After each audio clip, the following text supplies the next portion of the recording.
Assalamualaikum warahmatullahi wabarakatuh. Selamat pagi semuanya. Perkenalkan nama saya Muhammad Fajar Kurniawan, Prodi Pendidikan Bahasa Inggris, PPG Prajabatan Gelombang 2 tahun 2022.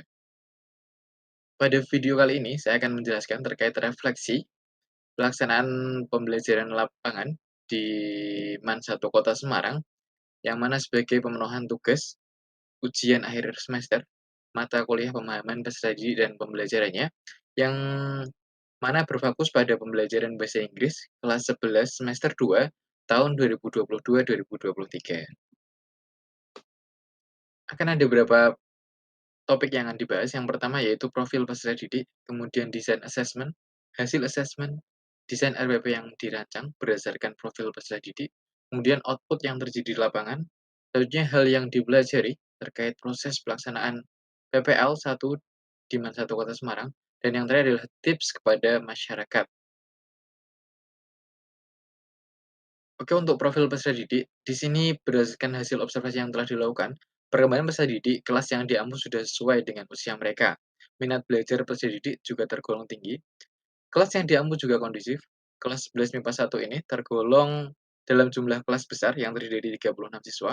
Lebih lanjut, ditemukan peserta didik merasa bosan jika hanya berfokus pada textbook. Gaya belajar peserta didik juga bervariatif, yaitu meliputi kinestetik, auditori, dan visual.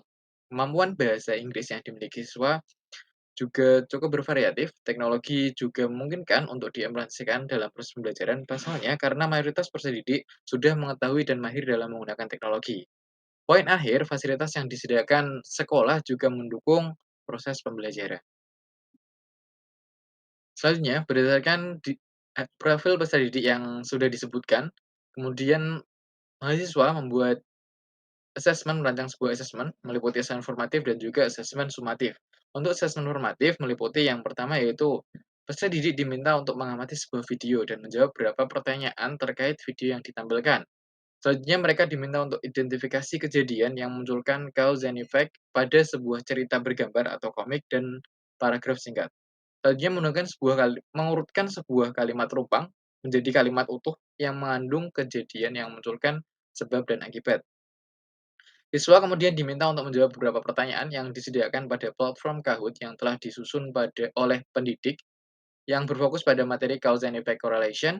Selanjutnya membuat dialog singkat berdasarkan gambar yang disediakan yang mengandung unsur kejadian yang memunculkan sebab akibat.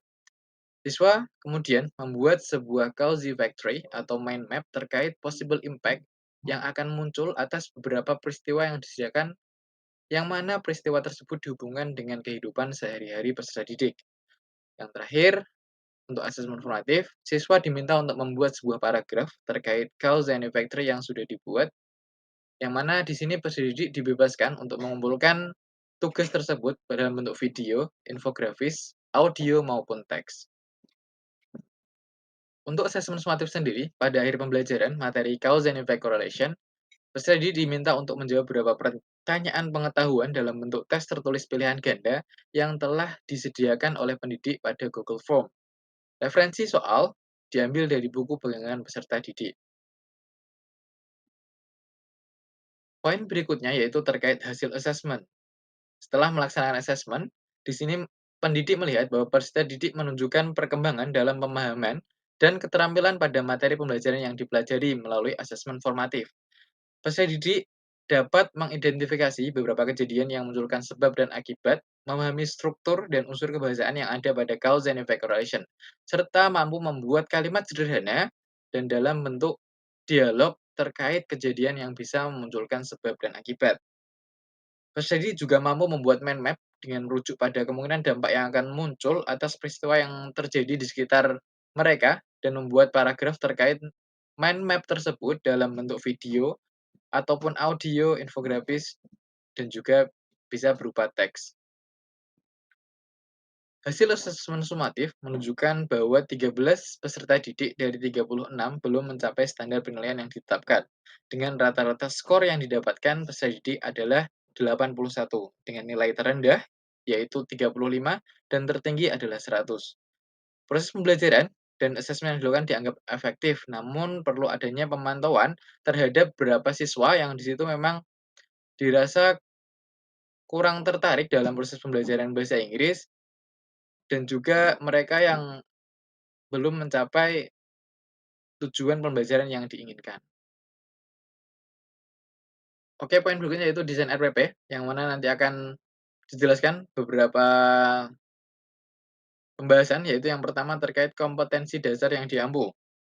Di sini, pendidik memilih kompetensi dasar 3.7 dan KD 4.7, yaitu terkait teks, interaksi transaksional, lisan dan tulis yang melibatkan tindakan memberi dan meminta informasi terkait hubungan sebab akibat.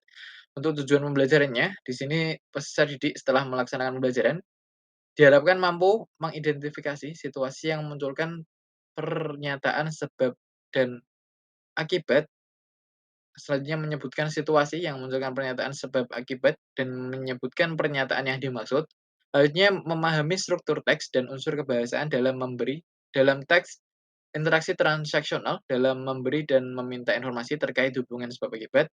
Selanjutnya, peserta didik mampu menulis teks pendek yang melibatkan hubungan sebab akibat, yang mana di sini dihubungkan dengan peristiwa yang terjadi di kehidupan peserta didik. Selanjutnya, pendidik menggunakan model pembelajaran discovery learning dengan pendekatan saintifik untuk metode pembelajarannya, meliputi diskusi kelompok, kerja mandiri, penugasan, dan presentasi unjuk kerja. Media pembelajaran yang akan digunakan dalam pembelajaran yaitu yang pertama, video pembelajaran, audio, teks, infografis, gambar bercerita, Kahoot, Jambleboard, dan PowerPoint.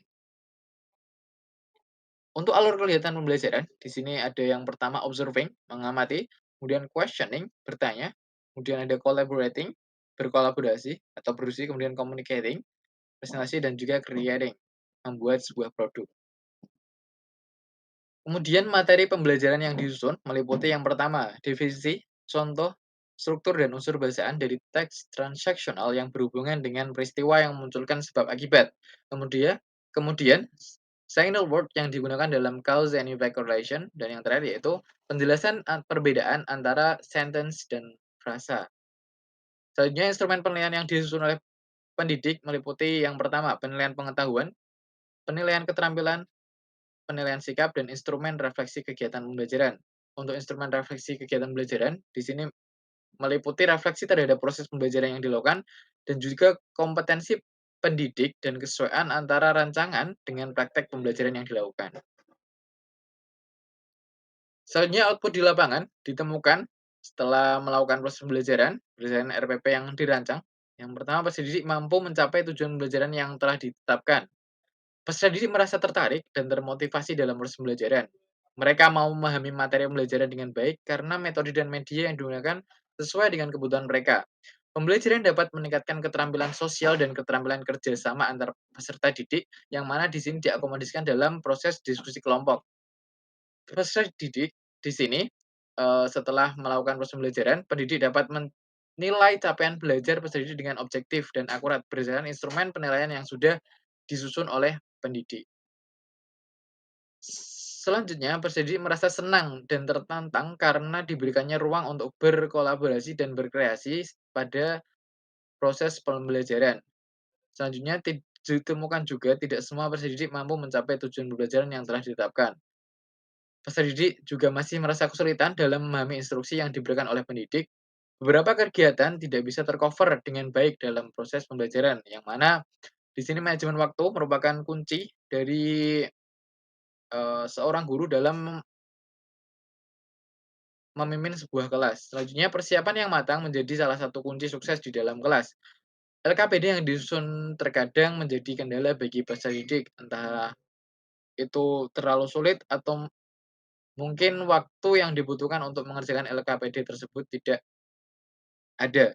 Selanjutnya, pendidik masih belajar untuk memetakan jadwal pembelajaran sesuai dengan ketentuan. Ketentuan di sini yang dimaksud adalah program semester dan juga program tahunan yang ada di sekolah.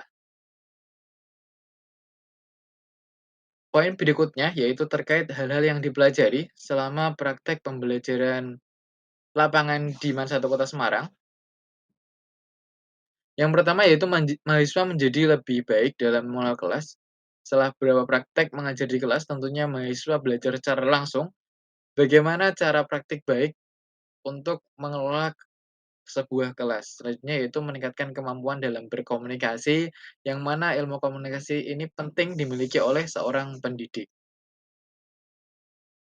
Selanjutnya, mahasiswa juga lebih mengetahui terkait profiling peserta didik, meliputi karakteristik mereka, kemampuan mereka, atau mungkin kebutuhan gaya belajar mereka, dan yang lainnya. Selain itu, selanjutnya, yaitu meningkatkan keterampilan dalam menyusun rencana pelaksanaan pembelajaran, yang mana RPP ini menjadi salah satu arah, penentu arah, jalan bantu untuk pendidik dalam melaksanakan kegiatan di dalam kelas. Selanjutnya yaitu mengembangkan kreativitas dan merancang kegiatan pembelajaran. Skill kreativitas atau kemampuan kreativitas mahasiswa juga diasah, karena di sini mahasiswa pada pembelajaran paradigma baru, sebagai seorang calon pendidik diharuskan untuk merancang kegiatan pembelajaran yang di situ sesuai dengan kebutuhan peserta didik dan mampu meningkatkan kreativitas mereka, minat mereka, dan juga cara pandang mereka terkait proses pembelajaran. Selanjutnya yaitu meningkatkan kemampuan dalam melakukan refleksi diri. Mengingat proses refleksi ini sangat penting untuk kita mengetahui apa saja kekurangan yang perlu kita perbaiki dan juga apa saja yang perlu kita tingkatkan. Poin yang terakhir yaitu tips untuk masyarakat luas apabila nantinya masyarakat menemukan kasus atau kondisi yang sama yang dialami oleh mahasiswa selama melakukan PPL 1 di Men 1 Kota Semarang. Tips yang pertama yaitu saling mendengarkan dan berkomunikasi dengan baik. Yang mana kita ketahui bahwa sebagai individu yang hidup secara bersosial, hidup sosial dan tidak bisa hidup mandiri, kita perlu adanya ilmu seni mendengarkan dan juga ilmu berkomunikasi. Selanjutnya yaitu menghargai keberagaman dan menyadari bahwa setiap anak itu unik. Kita sebagai orang tua atau calon pendidik, kita perlu tahu bahwa setiap anak itu punya potensinya masing-masing. Kita tidak bisa menyamaratakan potensi dari anak tersebut. Analoginya seperti ini, kita tidak bisa menilai seekor ikan dari bagaimana caranya dia memanjat pohon, dan kita juga tidak bisa menilai seekor burung dari bagaimana caranya dia berenang. Hanya yaitu melihat peserta didik secara holistik. Secara holistik di sini adalah peserta didik kita apabila sebagai orang tua atau pendidik, kita harus melihat mereka itu secara keseluruhan, tidak bisa kita hanya melihat dalam satu aspek. Secara keseluruhan di sini meliputi aspek perkembangan fisiologis mereka, perkembangan kognitif mereka, perkembangan kemampuan bahasa mereka, dan juga minat mereka, dan juga yang lainnya. Selanjutnya, berfokus pada kekuatan peserta didik baik dari motivasi ataupun minat mereka. Selanjutnya membangun kemitraan dengan orang tua, dan yang terakhir yaitu mengikuti perkembangan teknologi, yang mana pada saat ini teknologi, menjadi hal yang penting dan sangat urgent bagi kita untuk bisa menguasai teknologi.